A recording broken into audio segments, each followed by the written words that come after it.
a reason to stay. Radio, the way it should be heard. You got the power.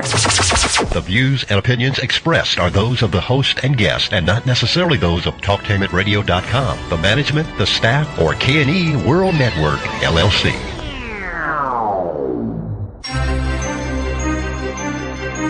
This is The Compensatory Concept with Mr. Neely Fuller, heard exclusively on TalkTainmentRadio.com, the world's greatest radio. Radio, the way it should be heard. And now, Mr. Neely Fuller. If you do not understand white supremacy, which is racism, what it is and how it works, everything else that you understand will only confuse you.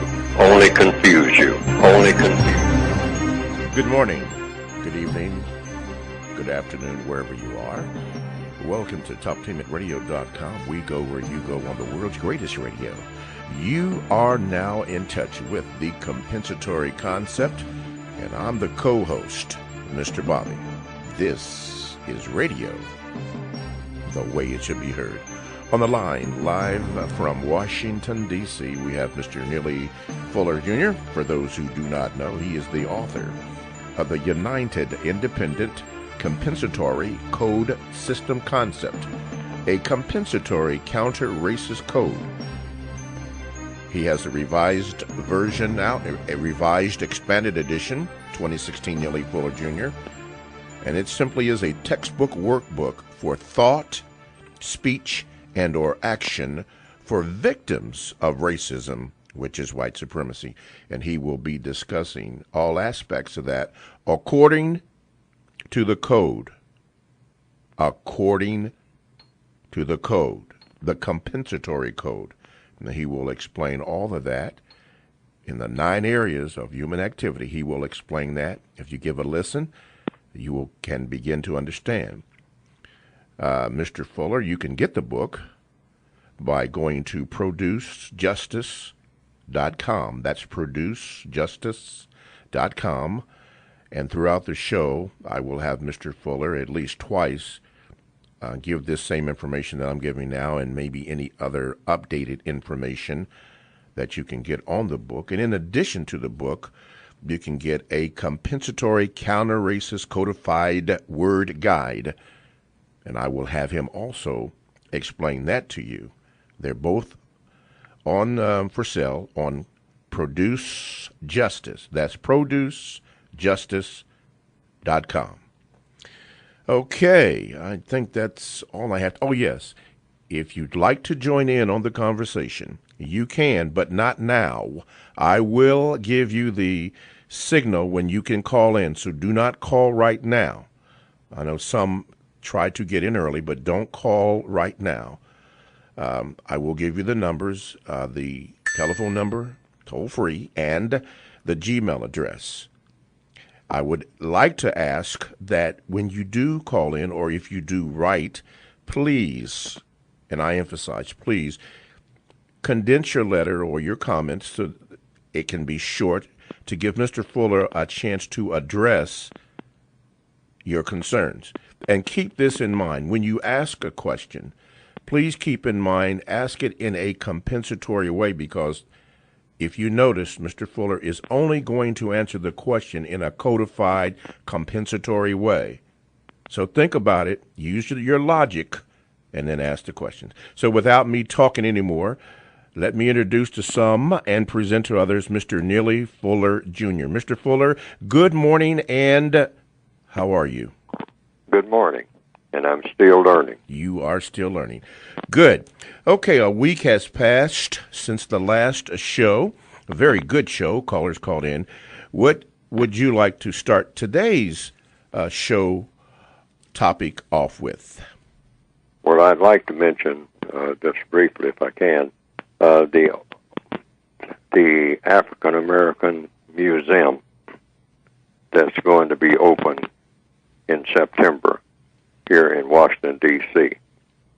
And I would like to say that, in my opinion, the focus of that entire museum should be over right from the beginning. It's just a suggestion for people who may be listening, people who are associated with the museum. and people who will be visiting the museum. I understand it's going to be quite an event, just opening ceremonies and whatnot.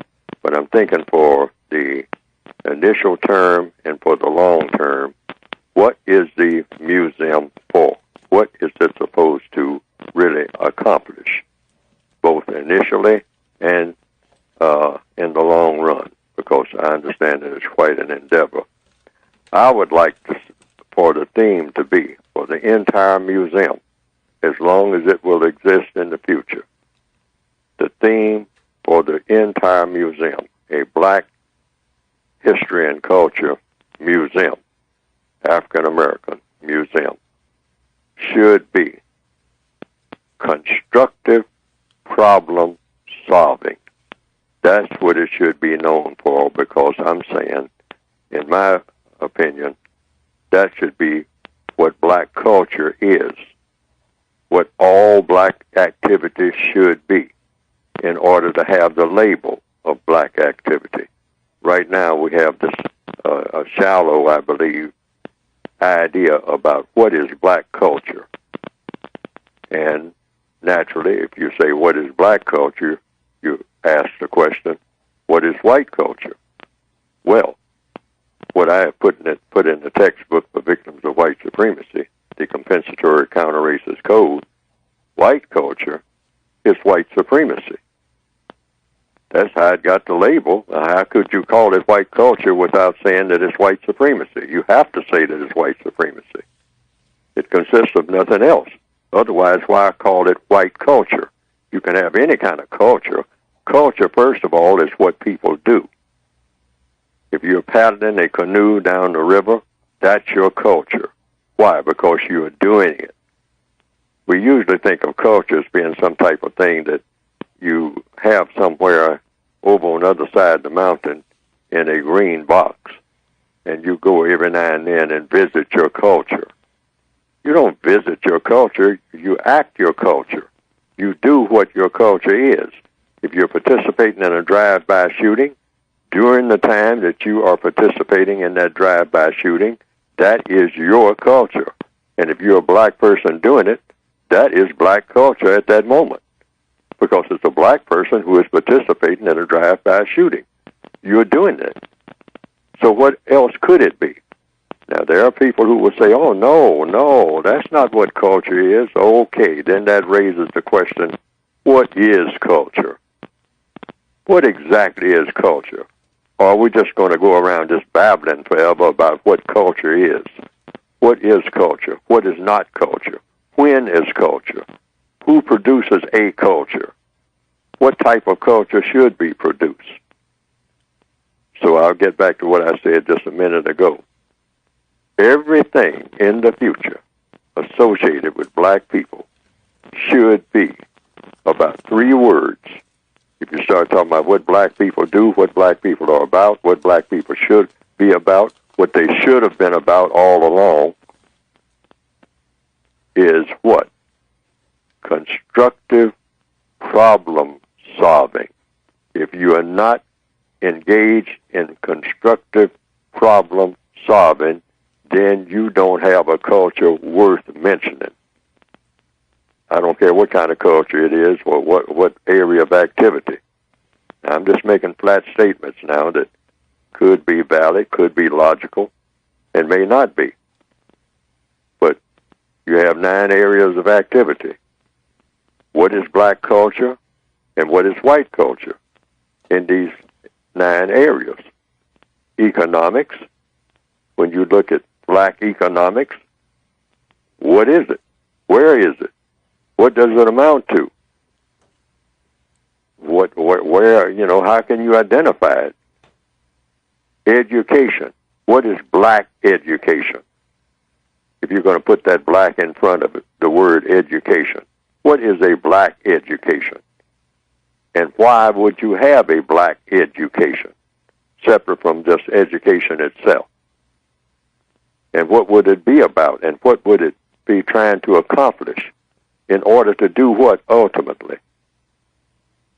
Entertainment, labor, law, politics, religion, sex, and war. How do you identify culture in each one of these areas of activity among the people of the planet right now if you're going to racialize it, if you're going to put black or white in front of the word culture? What are we exactly talking about? Because in order to get understanding about anything, words matter. Words matter. And so you should have a very concise, very well understood, popular, by popular I mean everybody understands it, definition for terms that are used. But we just have a tendency to toss words around like they're not supposed to mean anything. Well, this is black culture. And they'll point to one or two things, some kente cloth maybe or something like that. Well, this is a part of black culture. Well, wait a minute. What is black culture in total? And how do you actually define it? And what is white culture? And what is black culture supposed to accomplish? And what is white culture supposed to accomplish? If you're going to have a black culture in a system of white supremacy, logically speaking, it's supposed to be opposed to white culture because white culture can't be anything except white supremacy. So the whole purpose for black culture is to oppose white supremacy, logically speaking. Otherwise, go to the drawing board and start coming up with a universal definition of what white culture is and what black culture is, and be able to point out each element in all 9 areas of activity of those cultures and what those cultures are supposed to produce in order to have those titles. Otherwise, we should stop using the terms altogether and just stop throwing them around in classrooms and schools and museums and whatnot like it's not attached to anything, like it's something mysterious. Black culture, white culture. Some black people even have a term called acting white. All right, if you're going to say that, what do you mean by that? And be specific. Point out exactly what that means and what it should mean and whether or not it's something that's constructive or non-constructive, because everything that has meaning is going to be in one of those two categories, constructive, non-constructive.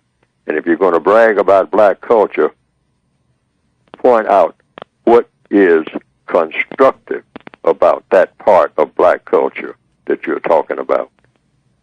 And if you point out anything that's non-constructive, why should it be black culture if it's non-constructive? Why would you go around bragging about something that's non-constructive? I don't care if you talk about music or anything else. If it produces non-constructive results, why are you embracing it? We need to be very specific and very scientific about everything that we say about this business, about culture, and about everything else, really. All righty. Talktainment Radio is a 24/7, no-charge, worldwide broadcasting facility that have hosts delivering on various topics such as news, lifestyle, sports, health, wellness, religion, and politics. Now, here's one that I would like to share with you, and it's called The Voice of the Pink Pearl magazine. Host Lanetta, the voice of the Pink Pearl, features women from all walks of life sharing their stories of personal triumph over adversity. The Voice of the Pink Pearl features guests covering topics from current affairs, health, beauty, fashion, and contemporary literature.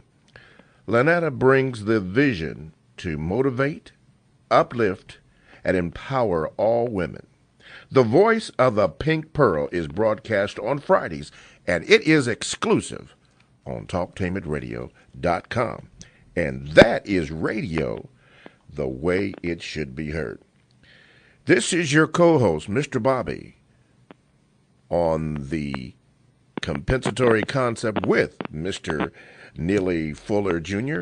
The phone lines have now been opened, and you may call at 1-877-932-9766, or you can Gmail me at 7mrbobby@gmail.com, and we will, Mr. Fuller will address your question. And please remember that he's only going to answer the question according to the compensatory codified language. So make sure that you ask your question in the 9 areas that he has introduced or suggested so that he may answer your request. The topic today, which we will continually hit on, is constructive problem solving. In the first 15 minutes, Mr. Fuller discussed that. He will be discussing that all throughout the program. Okay, let's go to the Gmails, and we have one from Harry, and he says, Mr. Fuller, I've been listening to you talk about the movie list that we as victims of white supremacy can learn from. I think Shawshank Redemption is a good one. One I'd advise for those that haven't seen it or watched it in years are the 7 Star Wars movies, because to me it shows exactly how white supremacy works. I see elders such as yourself, Mr. Fuller, being like the wise old Jedi Knights that give the wisdom, strategy, and tools to those willing to fight against the evil force, or in our case, white supremacy. I think more than anything, it shows how white supremacy seduces our people to push their agenda instead of justice for this planet. Mr. Fuller, do you agree with me or do you disagree? And thank you for taking my question. Well, I have never looked at. I think I saw the first movie of Star Wars. I think I did. I don't remember what year that came out, and I didn't keep up with Star Trek or anything like that. But I understand that in most of these presentations, there were characters in the movies and in the TV series that sent lessons out that could be learned. People have told me that. I haven't looked at them myself, so I'm not familiar with them enough to talk about it in an intelligent manner. So, but if someone has seen these series, and someone has even said, has mentioned down through the years, the old series, The Twilight Zone, that they are loaded with lessons. And so I say that anything that you can get lessons from, lessons that may have constructive value, lessons that you can interpret and apply to things that you do and say when you come and go on this planet, I say yes, by all means. And looking at TV series and movies and whatnot, if that helps you to do this, by all means do it. And you can suggest it to other people. Anything that has a constructive lesson, even though that might not be the intent of the producers of the movies or the TV series. Look at them and see what you see in them that can be used, because sometimes the intent might be just to so-called abstractly entertain, but it might be some lessons in there that you can pick up about things to either do or not do, and why.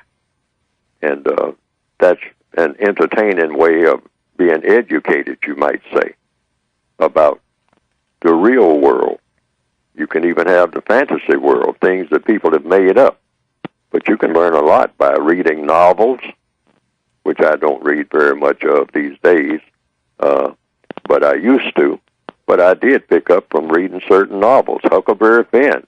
I learned lessons from things that are made up and picked out the things that I thought were important to remember, because it kind of reflects the way that people think.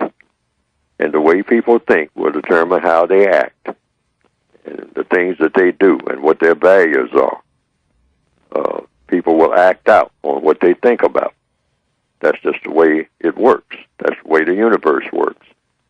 So by all means, I'm not familiar with the Star Trek series or the Star Wars series, but if you can look at it and say, now here is a lesson that everybody can learn that makes sense.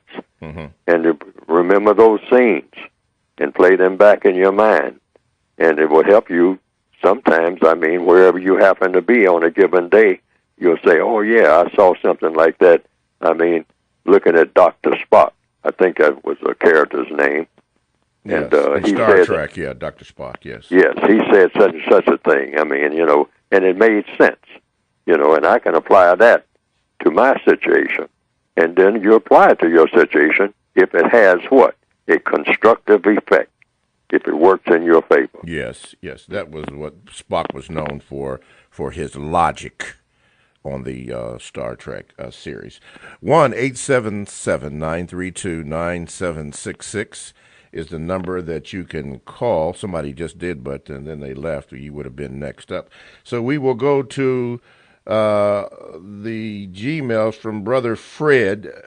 Fred, now, you said you wrote in on the 9th, so here it is. He says, Mr. Fuller, is it in one of Elijah Muhammad's books, he says that blacks who have sexual relations with whites are extremely unenlightened. Mr. Fuller, didn't you say something equivalent to that in your textbook, or something equivalent to an asexual relationship? If not, what did you say about sexual relationships between white and non-whites? Well, I would advise that people go back and read what I've written, as I wrote extensively.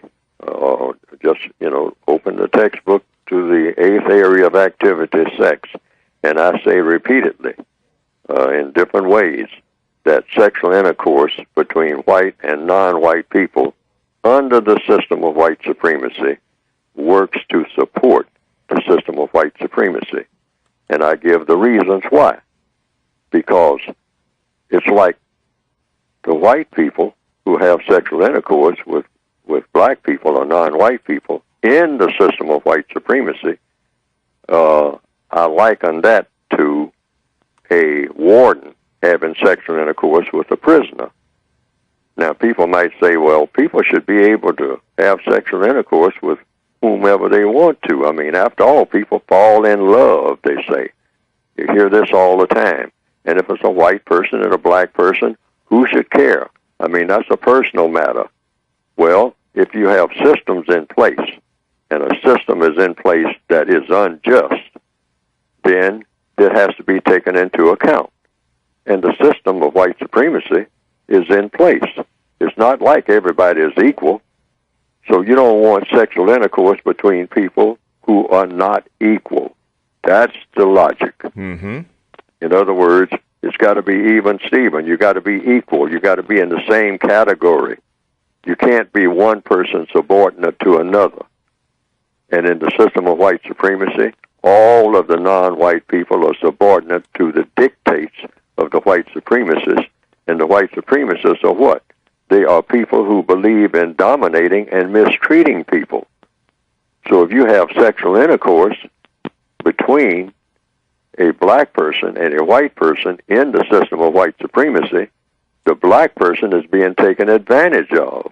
Why? Because they are not equal. They are not in an equal system. Wow. It's like the warden having sexual intercourse with the prisoner. Now, you might say, well, emotionally, they're in love with each other. Well, if it's all this love, then why is this prisoner the prisoner? And why is the warden the warden? This is a prison system. The system of white supremacy is a prison system.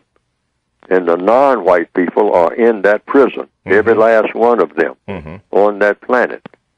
So therefore, you can only have the equality that you should have.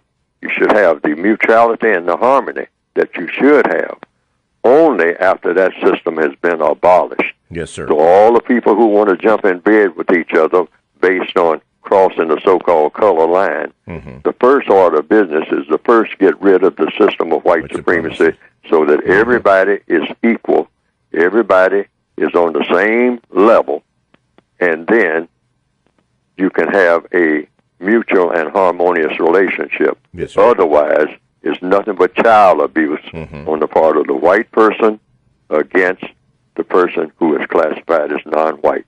That is the logic. Yes, sir. Mr. Fuller, that is the best explanation that I have ever heard concerning that question. That is the best. Thank you. And thank you, brother. Line number one, what is your question from Mr. Neely Fuller, Jr., according to the compensatory code? Well, thank you for taking my call. I appreciate Mr. Fuller's work, and Mr. Bobby, appreciate you as well. I wanted to just share a quick experience. I'm a former NFL player.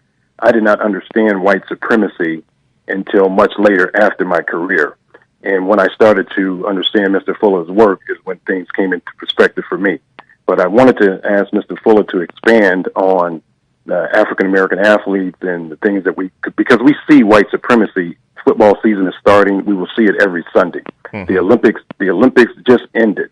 And what we saw were black athletes breaking all types of records. First in this, they can throw the ball, they can do everything in first. Yes, sir. But white supremacy showed at the end of the day that you're going to take this American flag, drape it around yourself, and this is how white supremacy works as a business, no matter what you call yourself. So I'd like Mr. Fuller to kind of expand on that if he agrees or sees it the same way that I may have seen what I saw. Okay, Mr. Fuller? Well, it's a number of things that were mentioned, everything from the athletics to the flag. And each one of those things should be taken into consideration and within the system of white supremacy. And the athletics is considered a sport and are a form of entertainment. Yes, sir. And it's okay to participate the way I see it in athletics because let's look at it from the standpoint of pluses and minuses, from the standpoint of whether it's constructive or non-constructive. And, of course, everything that you do is within the context of white supremacy if you are on this planet, because white supremacy is the only government on the planet, okay, the system of white supremacy. So, therefore, it comes down to specific things that you do or don't do. And so the question is it okay to participate in athletics? Yes, if that's what they allow you to do in this prison system. So you go into the prison yard and you work out. I mean, and you run or whatever. But you don't brag about it. You don't make a big deal out of it. You just do it and try to get whatever money you can out of it. That's the main thing. But the bragging part, you can just simply say, well, I'm doing this because this is the way that they allow me in this prison system to make a little extra money to take care of the things that I have to take care of. Just look at it from that viewpoint, just a money proposition, a business proposition. Now, the other part is all of this glory and whatnot and bragging about, I beat this person, I beat that person. And if you're not injured, that's another thing. If it's causing injury to you, you always make that a real important point. Hey, I'm being injured in this process. I'm a football player, or I'm a runner, or I'm a race car driver. And wait a minute, I want insurance against injuries here. And if I have the injuries, I want to be well compensated. That's what the textbooks is about, the compensatory code. I want to be compensated for everything, any damage that's done to me in these Roman coloseums, which is what they are. These modern-day Roman coliseums, they're just not feeding people to the lions. But if I get out there and I'm running, or if I get injured on a football field, in order to entertain the royalty, which is mostly what it's designed for in the ancient days, and just kind of fast-forwarded and made popular generally, that's what it all has a basis for. It's just the old Roman Colosseum thing. So you bring the African slaves up and put them in the Colosseum. Well, okay, this is what I got to do under this system, under the Roman Empire, which in the modern day is the system of white supremacy. So I got to do the same thing. I'm not being fed to the lions, but I am running track, or I'm playing football, or I'm playing baseball, but I want to be well compensated for this slave performance, because we are all slaves in the system of white supremacy, regardless of where you are and what you're doing. Slavery just means that you are being mistreated based on whatever reason you're being mistreated. And since the system of white supremacy is designed to mistreat people based on color, slavery has not ended. Because all slavery is just being mistreated. Anytime you're being mistreated, you're a slave, period. That's what slavery is. Being mistreated and you don't know what to do about it and can't, at that time, stop the mistreatment. That automatically makes any person anywhere on the planet a slave. And let's get that straight about what slavery is. I mean, slavery did not end. Anytime you're being mistreated, you are a slave to the person who is doing the mistreating. If it can't be stopped, if you don't know how to stop it, can't get any help in stopping it. During the period that you are being mistreated, you are, by definition, a slave. So this 13th Amendment stuff and all like that about slavery ended is not true. It's not true. People are being mistreated each and every minute, everywhere on the planet. And that's slavery. Mm-hmm. Okay? Okay. So, but whether or not you should participate in athletics, that's an individual choice. If they allow you to do it in the prison yard, you go out in the prison yard and they say you can participate if you want to, and if you don't, well, that's up to you. But you're still in the prison, and yes, you sir. always think of it in that way. Okay. But you want to be compensated. Yes, sir. Right. Okay. TalkTameRadio.com. Thank you, caller. TalkTameRadio.com. We go where you go, and you can check us out on WCRS-FM 98.3 Wednesday and Sunday evening. Blogs and podcasts are available. Download the TalkTameRadio.com app to your cell or to your tablet. That's radio, the way it should be heard. Stay right there. Coming up next, we're going to have more of your calls, so stay on the line if you're on the line, and, of course, more of your emails. And remember that our topic today is constructive problem solving, and Mr. Fuller will discuss that and more. All that coming up next on TalkTimitRadio.com. TalkTimitRadio.com, we go where you go, and you can download the TalkTimitRadio.com app to your cell or to your tablet. That's radio the way it should be heard. This is Mr. Bobby, the co-host on The Compensatory Concept with Mr. Neely Fuller, Jr. And if you'd like to join us, you can by calling 1-877-932-9766, or you can Gmail me at 7mrbobby@gmail.com. Before we have Mr. Fuller speak about his book, we're going to go right to the phone lines because this person has been holding. Caller, what is your question, according to the code, for Mr. Neely Fuller, Jr.? Good morning, Dr. Fuller. Thank you for taking my call. Mr. Bobby, good morning. My question is, according to the code, Dr. Fuller, this election year is rather different and strange, in my opinion. According to the code, what actually is behind these two candidates, and other than not really voting, because our vote really doesn't matter, because those that are in charge are going to put in who they want in. What's your take on this year's election, Dr. Fuller? Well, all elections are a roll of the dice when it comes to the prisoners of war, which we're talking about the non-white people of the planet.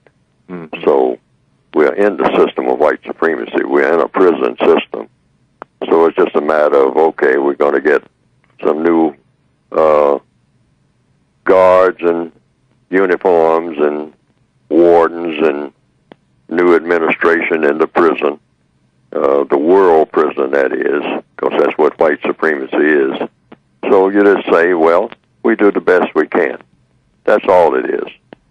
And, say, well, hey, I think that in cell block 3, if we vote for so-and-so, we might be able to get some new paint and some new mattresses. And we might be able to get a little more time in the prison yard. I mean, where we can kind of stretch our bones and all like that. Get 15 minutes extra a day. And you think we can get it? Well, maybe, maybe not. But this guy says that he'll do it if he gets on that board up there. So we'll see if he'll do it. So we'll punch his clock and see that he'll carry it out, but we won't expect much. That's the main thing. Don't expect. Do the best you can when it comes to voting, but don't expect much. And always try to get in touch with the people that you voted for. I think that's what they call holding accountable, whatever that means. I never understood that term. I never understood that term. I do not like the term. I do not use it myself because I don't know what that means. I have no idea what that means. But I would think that if I told a person, well, if I vote for you, will you do X, Y, Z for me? And the person says, yes, I'll guarantee you that I will do it. Or I will try to do it. Okay. Now, if they say they'll try to do it, then you say, well, I'm not expecting much from that. I would like to have a guarantee. Since we all in this criminal enterprise and whatnot, yes, usually like the Corleones, they want guarantees from the Italians or from, or the other families or whatever. Godfather reference. So you speak in those terms. Right. Can I have a guarantee? And usually most people who are in what you call politics will say, well, no, I can't guarantee it, but I'll try my best. Okay, well, try your best. And I'll roll the dice on you this time, but I'm not expecting very much, but I'm going to do my best to keep reminding you and making you uncomfortable that you don't keep your promises, or that you do keep your promises if you keep your promises. And that's it.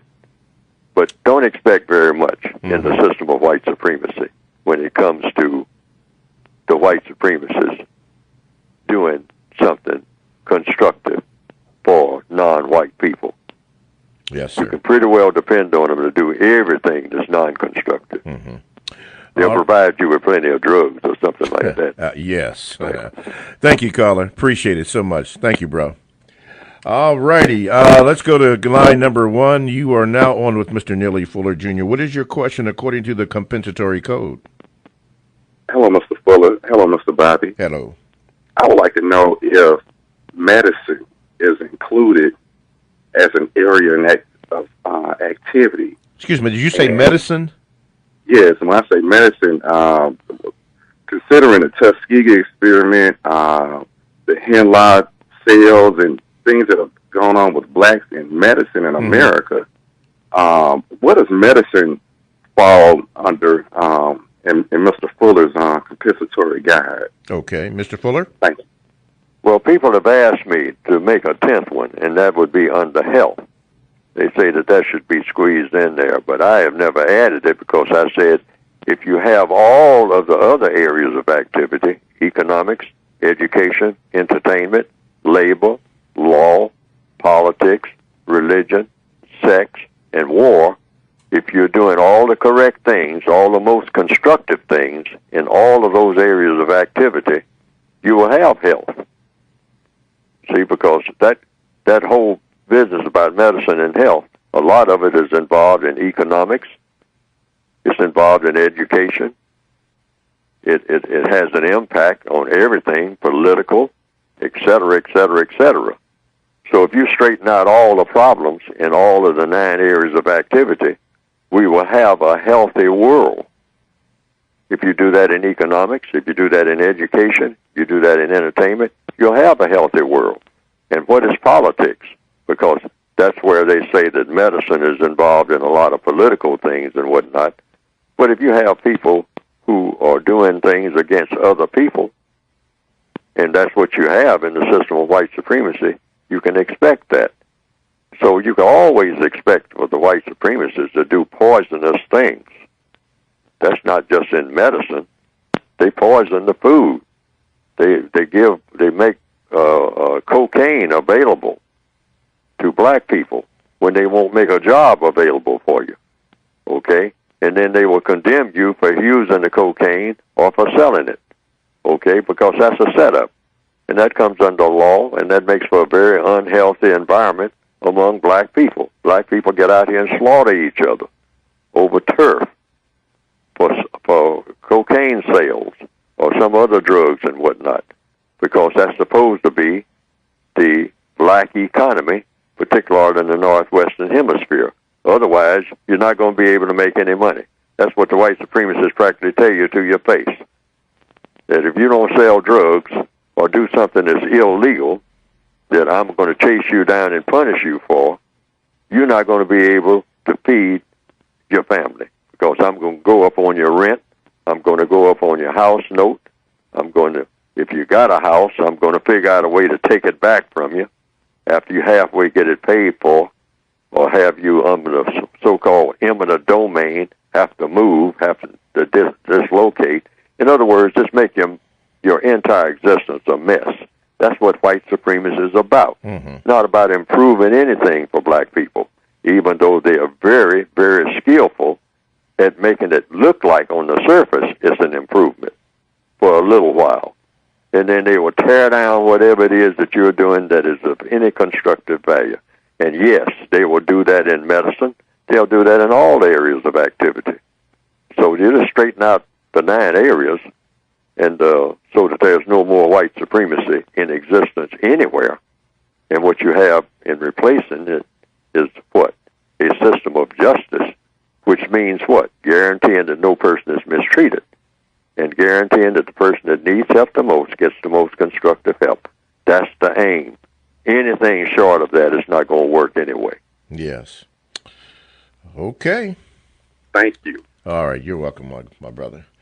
Mr. Fuller, before we go, well, let's do this. TalkTameItRadio.com. We go where you go, and you can download the TalkTameIt Radio app to your cell or to your tablet. That's radio the way it should be heard. This is Mr. Bobby. I'm the co-host on the Compensatory Concept with Mr. Neely Fuller Jr., and we have been on topic today, which is constructive problem solving, which I will have Mr. Fuller discuss. If you would like to get in contact with the show, you may do so by calling 1-877-932-9766, or you can Gmail me at mrbobby@gmail.com. Mr. Fuller, could you speak just a little bit to your book, how we can get it, the latest information, and then I want you to speak to, again, constructive problem solving in that order. Well, the book can be gotten by going to producejustice.com. That's produce, like you're trying to produce something, which we should be trying to do. Produce a product that doesn't exist anywhere on the planet, and that is justice.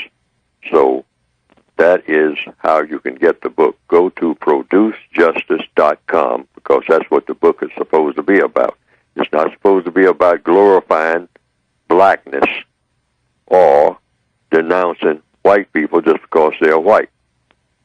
It's about producing a product that this world does not have, and that is justice.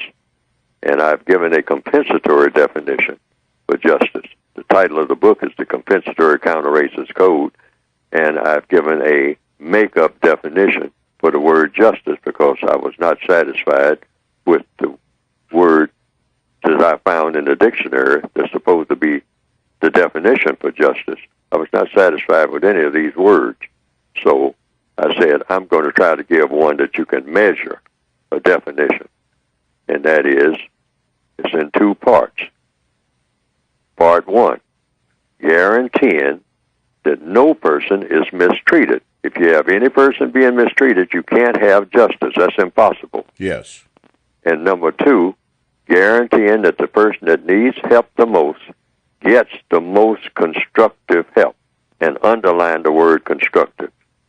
And that takes me directly to what I said black culture and everybody's culture should be. And that is constructive problem solving. That should be on everybody's lips, everywhere on the planet, right this minute. Constructive problem solving. Forget about all this nonsense about white culture and black culture and doing this and doing that. No. The world is full of problems. So if you're going to be, glorifying your blackness and building museums and all like that or whatever, or having black organizations, or talking about the so-called Black Wall Street or black communities, just forget about these terms. Call it three words: constructive problem solving. Yes, sir. And underline the word constructive, because a lot of people say, yeah, I can solve my problem with this 9mm I got. I'm going out and rob somebody. No, that's not constructive. That is continuing the same old problems we've been having. That is not going to be constructive activity at all. Okay. All righty. Let's go to the phone lines. Line number 1. You are now on with Mr. Neely Fuller, Jr. What is your question according to the compensatory code? Good morning. Can you hear me? Yes. What is your question, sir? My question is, Mr. Fuller, in our community, we have a lot of collaborators who, at best, lease out their blackness, at worst, sharecrop their blackness to the entertainment industrial complex, where they're utilized to defame, degrade, dehumanize our people. And when we confront these people, many artists who I won't name on this show, about their behavior, they either get evasive, defensive, or get destructive. How can we constructively engage these people to get out of this behavior? Because, I mean, according to the code, you classify these people as victims, but yet in their collaboration, they're actually very destructive. Mr. Fuller? All prisoners in a prison system are collaborating with the system itself, the prison system, by being prisoners. So we all collaborate, but it's just a matter of which prisoner steps forward on a given day and say, I'm going to do something that we need to be doing. And I want all the other prisoners to join in and support me in doing it. So it comes down to just what I've been saying all day today and on every program I'm on. Everything is about two words, everything without exception: constructive or non-constructive. There's no such thing as in between. So sure, people can step forward and say that they're going to do this, they're going to do that, and all like that, and you might, but you don't have to put labels on them. Just get rid of those labels like collaborators and all like that, because that gets to be confusing, and that makes for more confusion, always makes for more conflict. You don't want more conflict, by putting labels on people. You just stand back and look at what they are proposing, what they say that they are doing or what they intend to do. And then you, after they finish, you listen carefully, and you listen quietly and without any judgment on it and anything like that. Just listen to what the person is saying, or look at what the person is doing, and you have one question. It doesn't take but one question. And that one question is what? Is this constructive or is it non-constructive? And you can look at the results and tell. So you can always tell what is constructive and what is non-constructive. So let a person always say what it is that they are doing or what it is they intend to do or what it is that other black people should be supporting. And listen, just listen courteously, always be courteous, and don't interrupt them. Let them finish saying what they have to say, or, whether it's making a proposal about something or writing a song or whatever it is. Just sit there and listen, and then ask that question. Now, I listened to everything that you said for the last 10, 15 hours or 15 days or whatever it is, or I looked at what you were doing for the last 40 days or 40 nights or whatever it is, and I have one question, sir or ma'am. Is the result going to be constructive or non-constructive, or has it been? And if it has been, or if it's going to be, I have another question, and that is how. Show me exactly how this had a constructive result. Yes, sir. And that's all. So you don't have to argue with people, because it's going to be in one of those two categories. Every move that a person makes every day is going to have an effect that is either constructive or non-constructive. And that's all you have to measure by. Okay. All righty. Can I have a follow-up question? Go ahead, sir. I mean, Mr. Fuller, I understand what you're saying, and I don't disagree. But in the absence of a label to classify someone, how are you going to direct people's attention to who these people are and what they're doing? No, you don't have to. All you have to do is just measure what the results are. See, in other words, everybody has to be doing something. We're all doing something. We get up out of a chair and walk across the room. We drive a bus. We fly an airplane. We sell drugs. We drive a taxi. I mean, so it's just one question. Just one. When you see anybody doing anything, is this constructive or is it non-constructive? If you're getting a new hairdo, you say, is this constructive or is it non-constructive? Is the effect of that new hairdo going to have a constructive effect on the way people think and act? Or is it going to have a non-constructive effect in the way people think and act?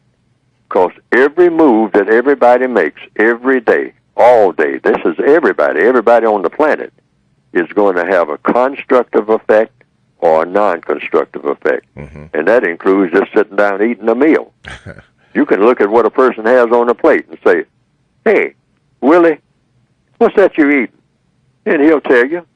And you'll say, okay, Willie, this that I'm looking at, when you put it in your stomach, is it going to have a constructive effect or a non-constructive effect? If he's drinking a beer, you can ask the same question. Because it's going to either do one or the other. Yes, sir. And then you can ask the next question, which is, oh, Willie, you said that this beer has a constructive effect. Then you say, how? See, that's the next question. There's one word. How? How is this beer going to have a constructive effect on your body? Walk me through it. What is it going to cause you to do that's different from what you have been doing and that has a constructive effect? Okay. Thank you, caller. Mr. Fuller, for your work, your life's work, and for your frameworks. Thank you very much.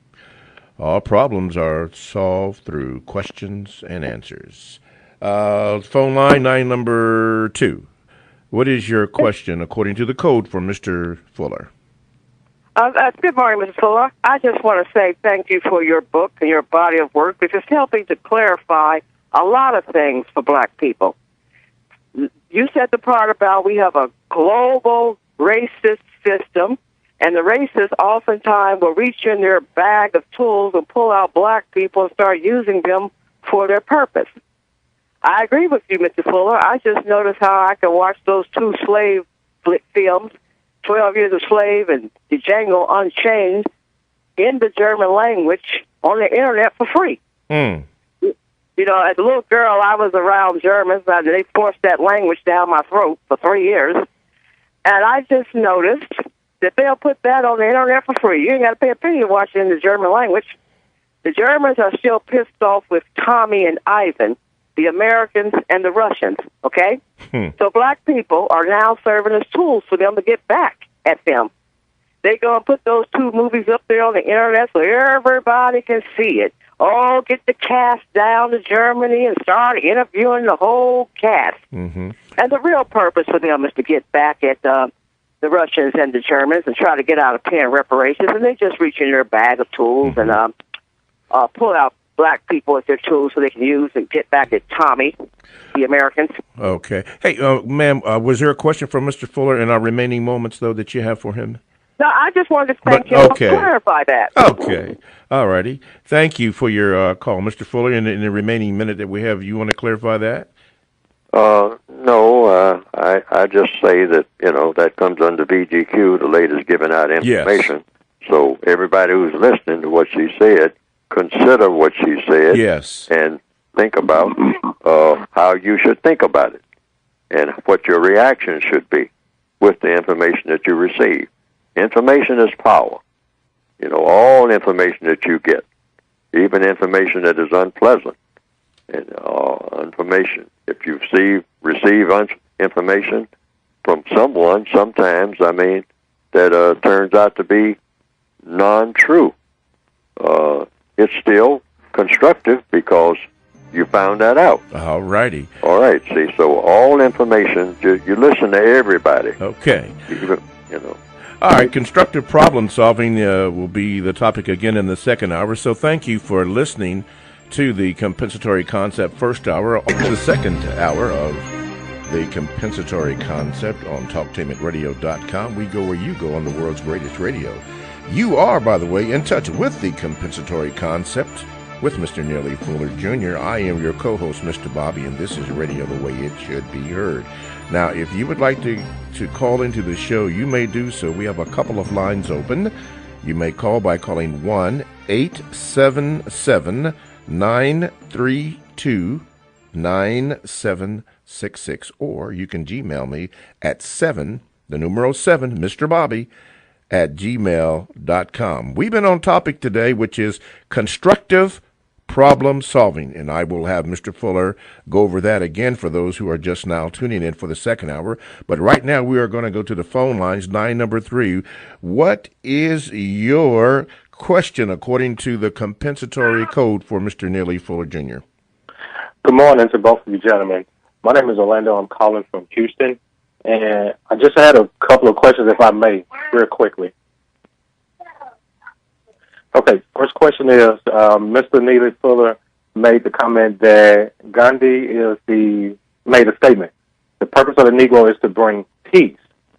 And I wanted to know, is he being a hypocrite by making this statement according to the code? Because Gandhi has been quoted or making statements that he referred to Africans or blacks as Kafirs. And Kafir is a derogatory word, just like the N-word. Mr. Fuller? Oh, you're talking about the history of Mohandas Gandhi? Yes, sir. And that he said derogatory things about black people? Correct. He may have. I don't know. I've heard people say that. I've heard historians say that he spoke in a very derogatory manner about black people in general on several occasions. And the only thing I have to say about that is that wouldn't be unique. I mean, black people speak, derogatory about each other and brag about it each and every day. So for Mr. Gandhi to have done that, why single him out? I'm saying this goes with the territory. The victims of racism, and Mr. Gandhi was a victim of racism. I mean, that's what we do. The truth be told. So, for any prominent black person to do so, it just means that's just another black person speaking in a derogatory manner about people who are subject to the system of white supremacy. And we pick on each other about that all the time in one form or another. So it's nothing to be alarmed about. That's the bottom line. I mean, you say, well, he's a leader and he shouldn't have been talking like that and all like that. Well, I mean, what about all of us? The way we talk to each other each and every day. I mean, not back in Gandhi's day, but right here in 2016, you can't get on a bus without feeling the tension. And this is for years. Yes. I'm talking about my own experiences. Without feeling the tension that goes on between black people. I mean, ready to go at each other at any drop of a hat. But it's understandable because history has proven that people who are kicked around and who are down and out and who don't know which way to go and not in control of anything, they're just angry about anything. And who do they lash out against? They lash out against the slave that they're tied to because there's nobody to lash out against. They don't know whom to lash out against. They're not in contact with anybody except other slaves. I mean, they're usually kept under conditions where this is where they all herded together, like prisoners are. Prisoners are herded together. We call it the black community, but there's no such thing as that. Mm-hmm. You can't be a prisoner of war and be a community. It's just slaves herded together. Yeah, wherever black people are located, that's not a community. There's no such thing as a black community, and we need to even stop using that term. We're just a bunch of people who the white supremacists say, go here, go there. You're going to be over here in this camp. You're going to be in that camp. You're going to be in this cell. You're going to be in that cell. because they have made a prison for people of color. They have made a prison of the entire planet.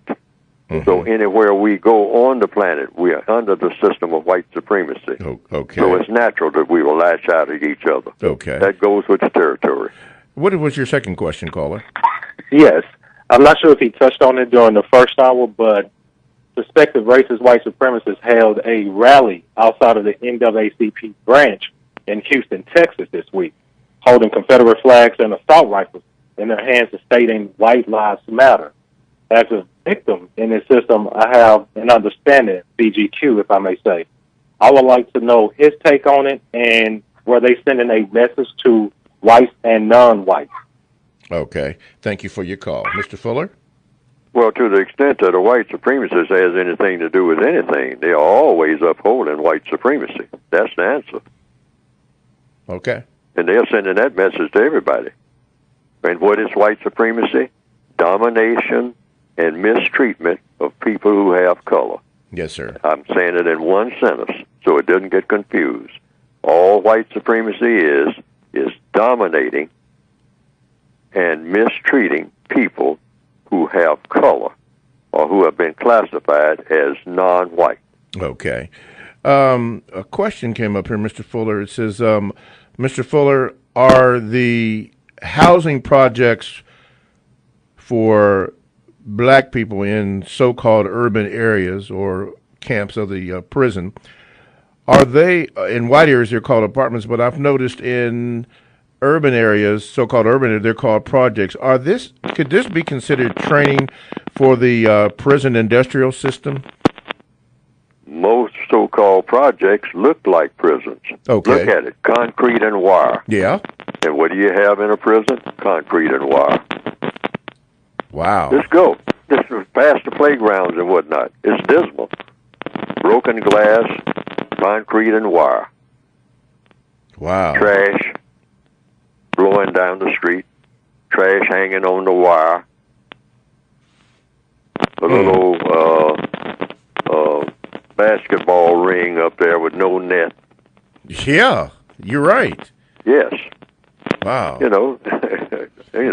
Concrete and wire. That's true. Good observation, caller. Or rather, caller.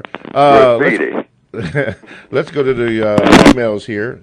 It says, Mr. Fuller, I've heard you advice to learn from everything every day.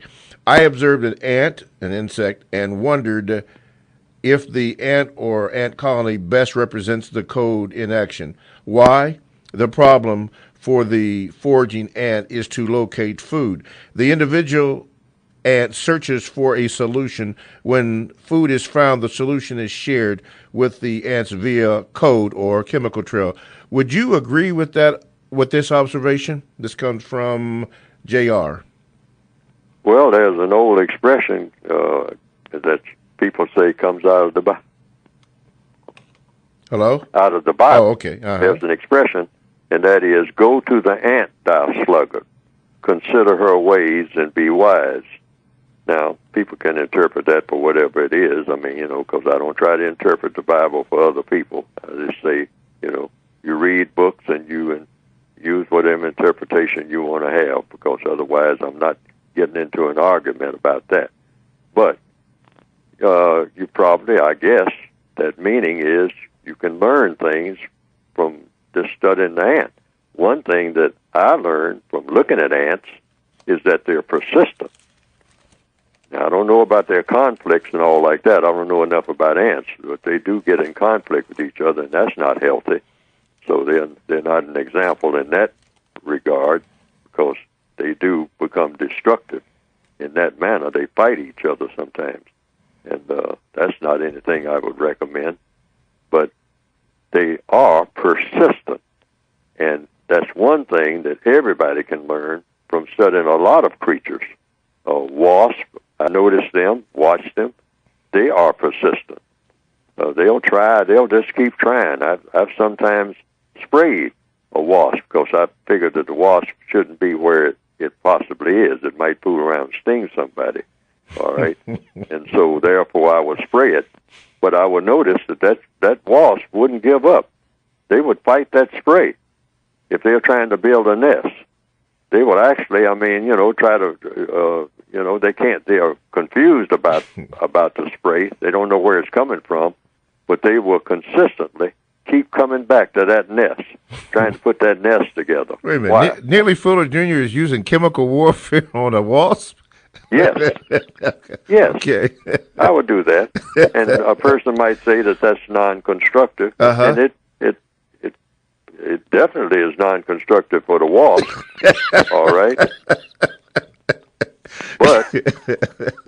But sometimes you just don't want wasps and ants and roaches and whatnot crawling across your kitchen table and whatnot. I mean, okay. It makes for an incompatible environment for a person. It could, yes. Right. Yes. See, but the whole world is out of balance. Yes. So therefore, you can consider that also. That's just one of the things that has to be. At sometimes we have to have a world, where all creatures and all people have an excellent understanding where they don't harm each other. Exactly. Right. Yeah, that's one of the reasons why I'm laughing, because I have an affinity for insects when they're in their proper place. Anyway, Talktainment Radio is a 24-hour, no-charge, worldwide broadcasting facility that have hosts delivering on various topics such as news, lifestyle, sports, health, wellness, religion, and, of course, politics. Now, here's one that I'd like to share with you, which I shared in the first hour, but I'll share it again. It's called The Voice of the Pink Pearl magazine. Host Lynetta, the voice of the Pink Pearl, features women from all walks of life sharing their stories of personal triumph over adversity. The Voice of the Pink Pearl features guests covering topics from current affairs, health, beauty, fashion, and contemporary literature. Lynetta brings the vision to motivate, uplift, and empower all women. The Voice of the Pink Pearl is broadcast on Fridays, and it is exclusive to TalkTainmentRadio.com, and that is radio the way it should be heard. This is Mr. Bobby, the co-host of the Compensatory Concept with Mr. Neely Fuller Jr., and our topic is, for this day, constructive problem solving. You may get involved with the discussion by calling 1-877-932-9766, or you can Gmail me at 7mrbobby@gmail.com, and I will try to read them. It says, I have a Gmail from Sam H. Anyway, it says, Mr. Bobby, could you have Dr. Fuller address, quote, message zip codes, end of quote, as they are determined in loan creation and designation, housing messages, epic homes built by suspect white supremacists squandering natural resources. Mr. Fuller? Oh, I don't know about that, but now that the person has mentioned it, that should be thought about. If someone is doing that, that's what compensatory counter-racist codification is about, figuring out what the white supremacists are doing and how they are doing it. You should always be in that mode of thinking, because they're always up to something. And you have to remember, if a person is a white supremacist, if a person believes in dominating and mistreating people based on color, they're always trying to figure out a way to do just that. And they will do it whenever they figure it out. Yes, sir. And they are always doing that because that's what they're committed to doing. Sir. That's how white supremacists think. Yes, that's sir. the only thing that they really value. They don't value anything other than that, and their record has shown that. Yes, sir. Hey, just find people of color and figure out a way to dominate them and mistreat them. And that is the definition for happiness for white supremacists. Yes, sir. That's the only thing that makes them happy. According to compensatory logic, I did look that up, and but people call in to hear you, Mr. Fuller, not me. So all problems, as you had mentioned, are solved through questions and answers. So if a person wants to know about message zip codes, then I would suggest, according to the compensatory logic that Mr. Fuller addresses every week, All problems are solved through questions and answers. Do your research on that, and then you can find out what that is. Message zip codes. 1-877-932-9766 is the number that you can call to get in contact with the show. And as I get the next email up, Mr. Fuller, we've been discussing constructive problem solving, but before we do that, could you speak to your book and how we can get it in all the latest information?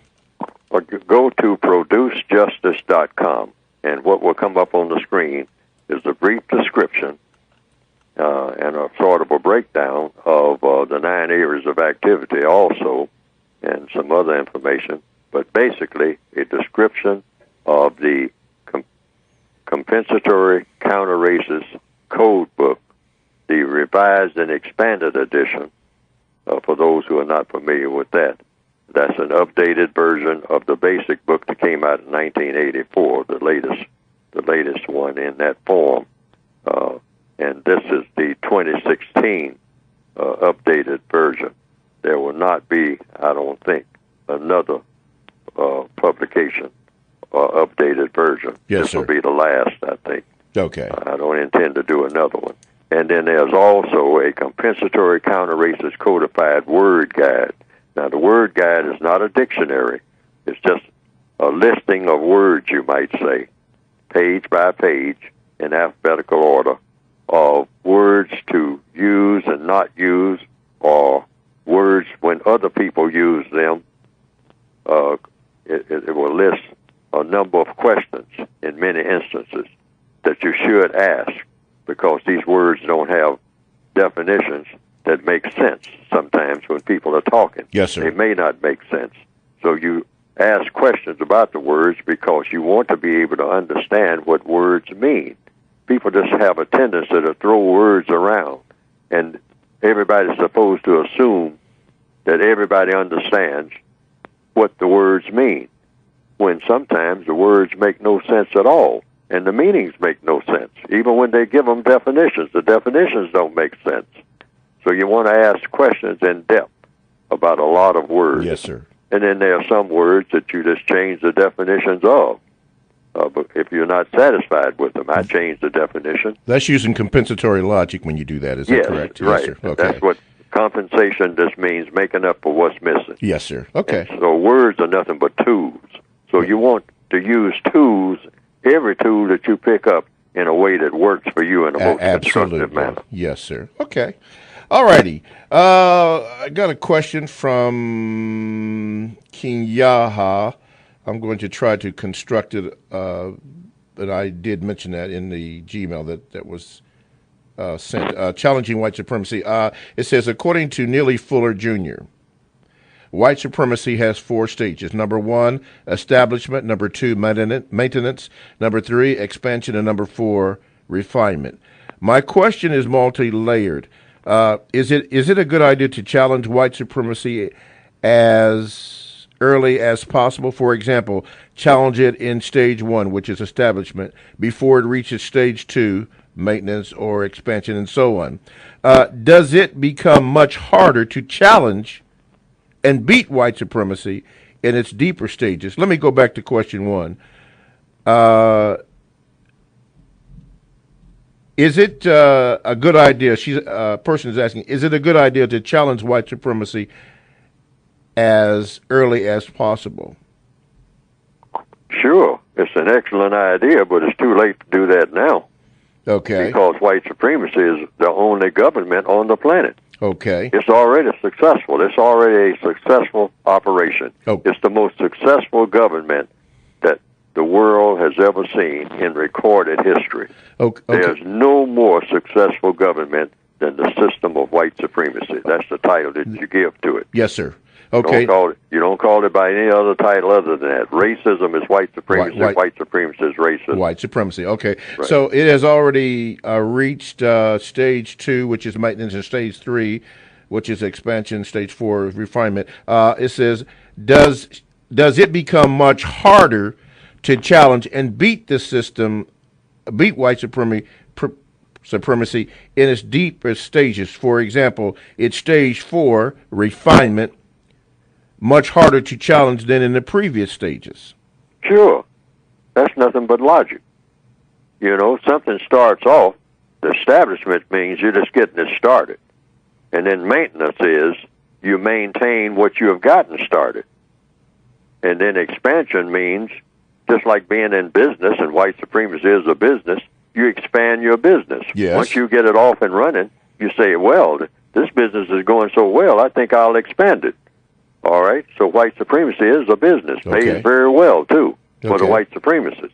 So they expand their operations, and then they refine what they have expanded. It's almost like you might say you're in the a grocery store business.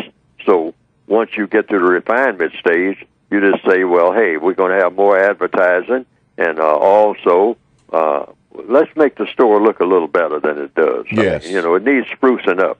So let's give the whole place another paint job. Okay. All like that. All righty. So that's where the white supremacists have been like forever. Forever. They have already completed all those stages. Okay. They're not going through any stages now. They have completed all the stages. So therefore, we just have to uproot the entire system and replace it with a system of justice. Okay, now I'm going to complete it. It says here, would it take a unique strategy to challenge each stage of white supremacy? Well, you basically already answered it, but for the sake of those that may not have heard that, would it take a unique strategy to challenge each stage of white supremacy? The answer is yes, and you challenge all the stages because all the stages have been completed. And how do you do this? You have to have a counter-racist code, because the system of white supremacy is nothing but a racist code. Code meaning what? Thought, speech, and action. That's what they do. They think about what they're doing, they speak about what they're doing in coded language, and they act on what they're speaking about and what they're thinking about, which means dominating and mistreating people based on color. Okay. And what we don't have in place is a counter-racist code, and this is what I'm trying to get people to establish, and tailor it to the individual person. Okay. I want to emphasize that. Everything in the code is not, you can't look to a leader because you're supposed to be becoming the leader. Each individual victim of racism becomes the leader of him or herself. Okay. And then that's the way the problem is solved. So according to compensatory logic, as I understand it, this is what the United Independent Compensatory Code System concept is all about. It says here, a compensatory counter-racist code, a textbook workbook for thought, speech, and or action for victims of racism, which is white supremacy. Yes. Yes, sir. Okay, and finally, but you've already answered it, but I'm going to complete it. It says, finally, what stage of white supremacy would you say we're in now? But you've already answered that, but for the sake of this question that this person has asked. Yeah, they have completed all the stages. They're doing the refinement. I mean, they established it a long time ago. Yes. They have been maintaining it ever since they established it. And they have expanded it. What do you mean by expanding white supremacy? If you already have white supremacy, how do you mean by expanding it? You expand it because there are more and more non-white people being born into the system. There are more people on the planet now, most of them non-white, than there was, say, 10,000 years ago. So people are being born into the prison system. And if you're a person of color, you're born in prison. You're already in prison. It's not like they're trying to round you up. You have already been rounded up because they have taken over the entire world. There's no place on this planet where a person of color, a person that has color in his or her skin, yes, sir, is not subject to the system of white supremacy. No place. No not place. 1 inch. Not one village. Not one city. Not one side of town that's not dominated by white people, not all white people, but those white people who have chosen to dominate and mistreat people based on color. They are in charge of every non-white person who is breathing on this planet called Earth as of this very minute. So they have completed their mission. a long time ago, long before any of the people on this planet, white and non-white, were born. The system of white supremacy has been in place. It's not like something in progress of trying to get in place. It's been in place. That's what the problem is. So in order to counter it and erode it and replace it with a better system, you have to have a counter-racist code. That's the one thing that's been missing, and that's why this system has kept getting stronger and stronger and stronger. And stronger. Okay, let's go to the phone lines. Line number one. What is your question for Neely Fuller Jr. according to the compensatory code? Well, Mr. Fuller, my question to you in terms of challenging the white supremacy system, although you agree that it's good to challenge it, you sort of disagree with a prior question in terms of whether or not, it should have been done a long time ago. Here's my point. I challenge the white supremacy system almost every day, and I look at it from the standpoint of like a pebble hitting a windshield. Yes, that pebble hitting a windshield may create a small crack, but if that crack ain't eliminated over time, it's going to expand and encompass the entire windshield, and over time, that windshield will crack and crumble. So should we not, on a daily basis, do our best to fracture the system of white supremacy in every which way constructively possible? Mr. Fuller? The answer is yes. The answer to the question is yes. And you do this as individuals wherever you are. And you do it by doing what? By having a code. And what is the code designed to do? Anything that has constructive value. That's why I keep underlining the term constructive. Anything that you do, any moves that you make as a person of color, a non-white person, that has a constructive effect is going to have a effect against the system of white supremacy. Why? Where is the logic? Because the system of white supremacy is designed to keep a person of color from doing anything that has a constructive effect. If you are classified as black and are non-white, you are not supposed to be doing anything that makes sense, that we call constructive. You're not supposed to be doing it unless the white supremacist is having you do it for their benefit. But when it comes to anything that's going to benefit people in general, meaning yourself and the non-white people of this planet, the white supremacists will intervene in 2 seconds and shut you down from doing it, or they will take it and pervert it.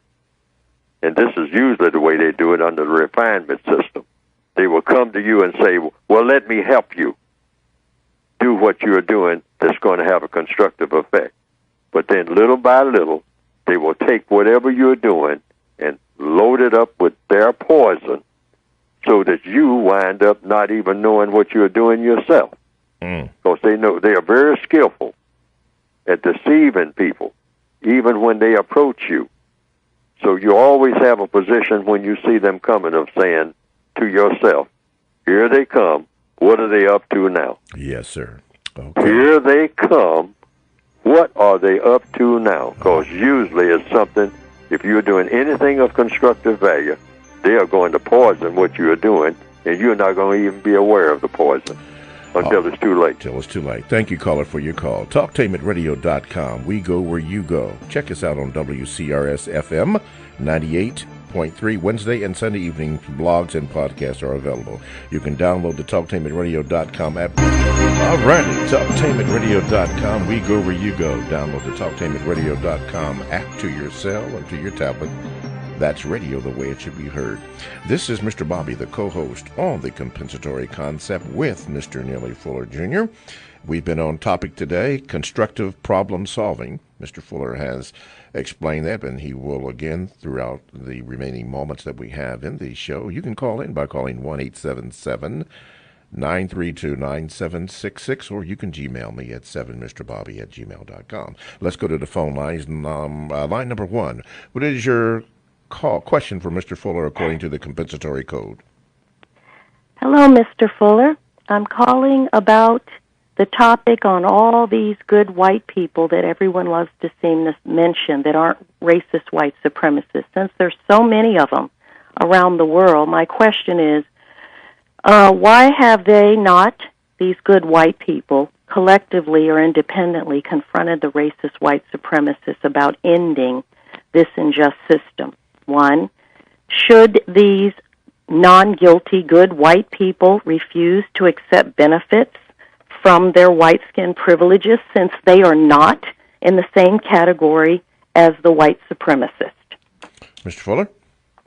Well, the only assumption that the victim of white supremacy can make is that they don't want to change, which makes them white supremacists because they are suspects anyway. Any white person who is able, according to the code, any white person who is able, underline able, to be a white supremacist probably is one. But you don't want to make the mistake of ever calling a white person a white supremacist because you have no way of proving it. So you can always say, though, the person could be one. You have no proof that the person is one or no proof that the person is not one. But you can say, as a victim of racism, you can suspect any white person who is able to be a white supremacist of being a white supremacist. And as long as you have white supremacy as the only government on the planet that affects non-white people on a massive scale, and the bottom line on everything that non-white people think, say, and do, then you have the system of white supremacy in place. So there are no white people, as far as you know, as far as I know, who have effectively countered white supremacy, since the only government is the system of white supremacy. Somebody has to be a white supremacist. But who are these somebodies? You can't say, because you have to answer to the white supremacists when you do say. If so you as start far as pointing we out can... people as being white supremacists, or, you know, only thing you can do is just ask every white person to do what he or she can to eliminate the system and replace it with a better system, which would be the system of justice. The system of justice in capital letters. But you never assume that any white person that you encounter who is able to be a white supremacist, you never assume that that person is not one. Mm-hmm. You automatically assume that the person is one. That's the logical procedure to take. And even when you talk to white people, you tell them that that's the logical procedure. The logical procedure for anybody to take in a system of white supremacy, since you don't have a master list. So since the system of white supremacy still exists, you can say that those white people who say that they don't believe in white supremacy, one thing is evident. They are completely ineffective because white supremacy is the only government on the planet. So if they are against a white supremacist government, they certainly haven't proven it. Okay. What was your other question? Okay, all right. Well, that was, I was just asking, because a lot of white people love to do the tactic of, I sympathize with you people. I'm sorry that this is happening to you people. So I just was wondering, where was this collective power base to attack there? And Mr. Fuller explained it. Thank you, Mr. Fuller. Thank you for your question. Okay. All righty. Who's next here? Line number 2? Okay, line number 2. What is your question for Mr. Neely Fuller according to the compensatory code? Good morning, Mr. Fuller. Good morning, Mr. Bobby. I'm calling from California. On constructive problem solving, I want to volunteer to help or offer a solution for a problem that I think is everybody can kind of see that Mr. Fuller's work is being congested on purpose and in very different ways. And I was kind of surprised to learn how much his work is spreading across the globe. And what I wanted to offer to help was, I've been live streaming for about a year using Periscope. And I've noticed that a lot of black people are able to pick up Periscope or Facebook Live and read books to people or share information and not make it about themselves. And I thought that that's a wonderful platform for Mr. Neely Fuller Jr.'s work to be read by people who have the book in small sections with approval from Mr. Fuller's team. that way, some people who aren't able to read, but they're on the devices all the time, and for some people who may have money for the phone bill but still won't order the book, a way for all of us to kind of share the information in small, digestible segments between 3 and 5 minutes live. Mm-hmm. Okay. And that's just a small suggestion. I have the idea, sit down from tip to stern on paper, but I don't want to say everything online. Okay, I'll have Mr. Fuller address that. Mr. Fuller? I couldn't hear his presentation. I couldn't hear his question. Sir, could you just condense your question about 30 seconds, what you just said? I couldn't hear him. Yeah. I'm going to have him re-answer, propose that question to you. Go ahead, sir. I apologize. I wanted to volunteer my time to use the live streaming apps I know how to use to help make Mr. Fuller's work more accessible to people. It doesn't cost any money. I don't want any money. I just want to take what I've learned and offer to help get the work out. Okay, Mr. Fuller? Well, you can just amplify the show that I'm on right now. I mean, just figure out a way to let people know about it. This is, I'm on every week. And also, the book is out there. You can tell people about that. You can direct them to producejustice.com and then go from there. And then just in your everyday, the best way for everybody, I always tell people, as individual people, this is what I address the book to, not organizations, but the individual persons. Just use what is in the book. I mean, in your everyday problem solving. It's all about problem solving. Yes, sir. Everybody has problems every day. Well, I didn't want to kick up any litigious dust. You didn't want to do what? I didn't want to kick up any litigious dust because a lot of people have stolen your work and they're capitalizing on it. And I didn't want to get what I'm trying to offer confused with that because it's a shame how hard you've worked and how many people, and I didn't realize how widespread it was until I talked to Mr. Bobby last week and looked more into it, how widespread it is that even the supremacists are using your work and making so much money off of it. It's a shame. That's what I figured would happen. I figured that would happen right from the beginning. And when I detected it is happening, I try to point it out because that's all I can do.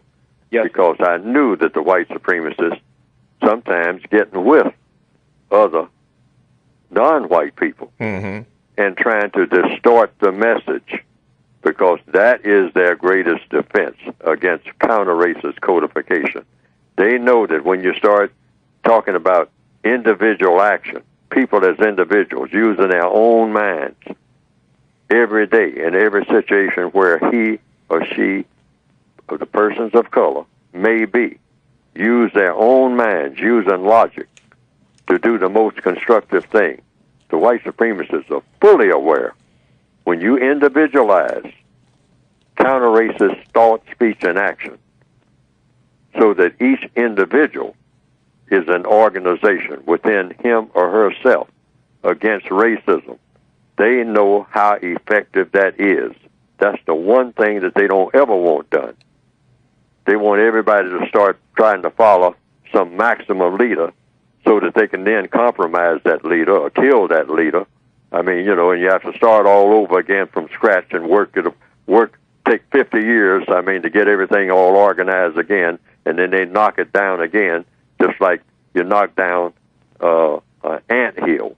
All right? But when you have made an organizational person, make a person an organization. Each person is an organization, a complete organization within him or herself, and starts thinking, speaking, and acting effectively every day, wherever he or she might be, because everybody is someplace every day. Yes, sir. And you get each individual person codified so that they know what to say, what not to say, what to do, what not to do. The white supremacists know how effective that will be. That means that they are out of business. That's what that means. Okay. And they don't want anything like that to formulate. So therefore, they will distort the whole message of counter-racist codification and try to turn it into something else. Try to turn it into some type of, well, this group or that group, or come over here and be with us and all this type of stuff. And the us behind the scene, pulling the strings, it'll be black people up front. Because that's how they do things now. Have black people up front, but the white supremacists are pulling the strings in the back. Reminds me of the Wizard of Oz. Thank you so much for your comment from California. Thank you. Thank you. Yes, sir. Okay, TalkTainmentradio.com. We go where you go, and you can download the TalkTainmentradio.com app to your cell or to your tablet. That's radio the way it should be heard. This is Mr. Bobby, the co-host on the compensatory concept with Mr. Neely Fuller Jr. He has been answering your questions according to the compensatory code, and we've had some good questions today. Very, very good. Our topic today has been the constructive problem solving, and Mr. Fuller has been addressing that issue. He talked about sexual domination by white supremacists in a sexual relationship between non-white and white, and he called it an unequal relationship. Mr. Fuller, can you elaborate more on that, please? It's just unequal. It's right in your face. In a system of white supremacy, which is a prison system, the prisoners are not equal to the prison guards and or the warden. And all the prison guards are wardens, you might say.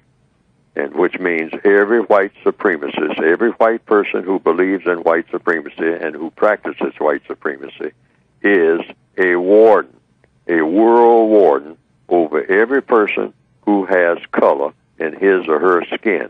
That's really what it's about. And it's to dominate and to mistreat that person who has color. So therefore, if that warden of that prison, even though you might have a little of what you might call sexual affection or sexual attraction to one of the prisoners, and this happens in what we call, prison structures. I mean, so the warden or the guard goes into the cell and has sexual intercourse with the prisoner. Because that's basically what you're talking about, sexual intercourse. Yes, sir. All right, you're not talking about just sitting somewhere, what you call having dinner, or working on a project, building a house.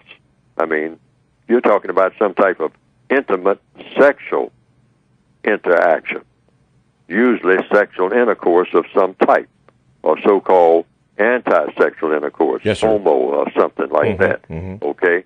So when this happens, it means that the person who is a part of the prison system in a prison warden capacity, not a prisoner, but a dominator of the prison, a person who has fashioned the prison, has sexual intercourse with the person who is a prisoner. That prisoner is being taken advantage of, regardless of the emotions involved. Like the warden might say, well, hey, I've fallen in love with this gal down in cell block 4. All right? And, hey, even though I'm the warden, hey, it's just one of those things. It just got out of hand. And now that's who that's my prize. That's the person and the warden comes down and even does favors for that particular, if it's a male warden, for that particular female in cell block C. And she gets all kinds of favors and all like that. But she is what? She is a prisoner. She's still a prisoner. The warden is taking advantage of her. You have a child abuse situation here because the prisoner is always in a childlike position. Yes. And the warden is in a what you might call an adult, a supreme position. That's what white supremacy means. So anytime you have that type of interaction between white and non-white anywhere on the planet, it means that the white person is taking unjust advantage of the non-white person, regardless of the emotions involved. Okay. It's a positional thing. It's not personal. It's business. It's business.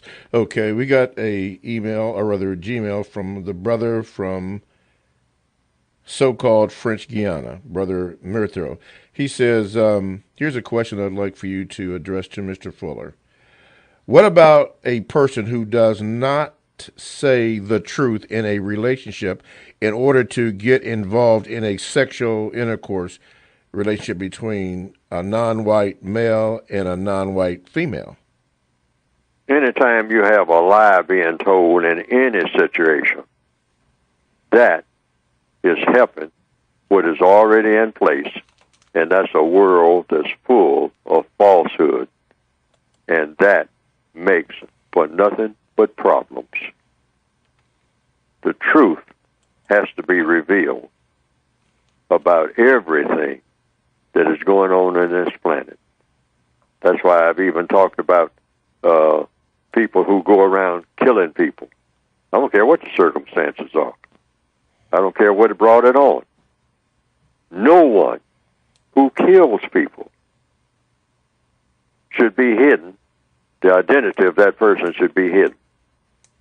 Anybody who kills anybody under any circumstance for any reason, everybody in the world should instantly know it, immediately. Like right now, the minute that it happens, everybody in the world should know two things: who did it and why. 1, 2. Number 1, who did it, and number 2, why it was done. That's any killing that takes place. Mm-hmm. No killing should be, or no harm that's done to someone. The person who did the harm should stand by his or her work. Yes, sir.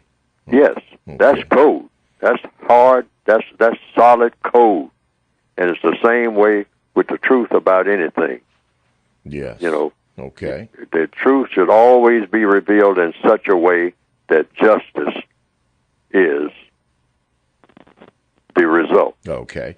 Again, 1-877-932-9766 is the number that you can call, and phone lines are open, or you can Gmail me at the numeral 7, MrBobby@gmail.com, and I will try to get your question on. Here is one from the Gmail. Mr. Fuller, why are so many people setting up Facebook and Twitter accounts with your name, but it's not you, and it's not authorized by you?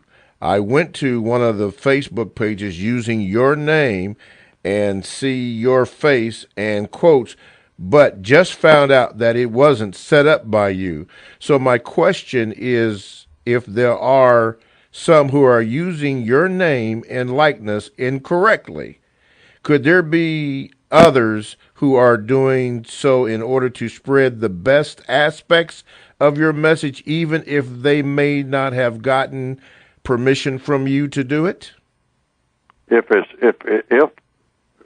Yes, people can repeat what I say and all like that, but it depends on the context and what the motive is. What is the motive? And the only thing I can say about that, if there's a whole lot of people doing it, there's no way for me to know, what their motive is. There's no way for me to know who's doing it. And so, therefore, I just ask the people who are aware of it to make their own judgment about what that's really all about. I have just a book as an outlet, and when you hear my voice on this program, this is the program that I have the main outlet.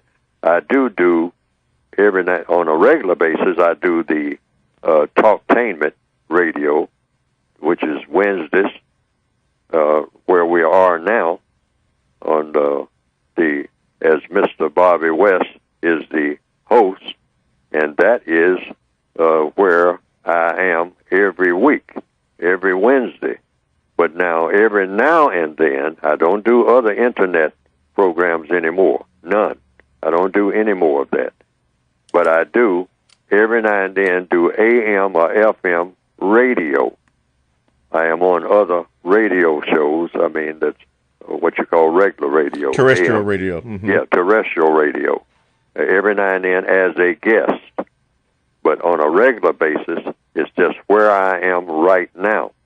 Now, what other people are doing and why they are doing it, they can best explain that themselves, and should, according to compensatory logic. They should explain why they are doing what they are doing and what they expect to derive from having done so. And where money is involved now, I don't know about all of that either. Mm-hmm. So they can explain that if there's some money being made by someone, because no one is sending me any. Right. And so, therefore, I don't know what that's about. Yeah, I have spoken to the legal team, and they have made me aware of some of these people who are doing this unjustly or not standing by their work but using your name, and it's just not a good situation. The topic today has been constructive problem solving. Neely Fuller has addressed that, and in our remaining moments, Mr. Fuller, as we're going to hit that again. But for those who may not know, how can people get your work? The site and any information you have on that, and then something to be said about constructive problem solving. Well, just go to producejustice.com. Producejustice.com. That's how people can get access to my work. And the work is designed to be addressed to individual persons. To individual persons. And, it's not designed, it's called the open air concept of countering racism and replacing it with justice. Now, the four-wall concept is when you form organizations. Now, a person can be a member of an organization, but you don't form an organization out of the United Independent Compensatory concept. The organization is the person, him or herself. You are the organization. You don't get with anybody else and try to form an organization under that banner. No, because it's a compensatory book. It's a compensatory concept, meaning it's addressed to what is missing. Yes. You have hundreds of organizations already in place. And I do not say that people shouldn't join organizations, but you don't make an organization, or you cannot make an organization out of the United Independent Compensatory Counter-Racist concept or code system concept, because it's addressed to the individual person. It's a different, that's why it's called that concept, the United Independent concept. Now, what's that united mean? It means you're united in what you intend to do with all other people. But that's only in, you're not in contact with them all like that, but you're just united in that concept. Yes. But you are independent in the way you go about doing it, and you choose this from the Counter-Racist Code itself. Okay. You go to producejustice.com. All right. Well, when you hear the music, you know what that means. So thanks for listening. Talk Team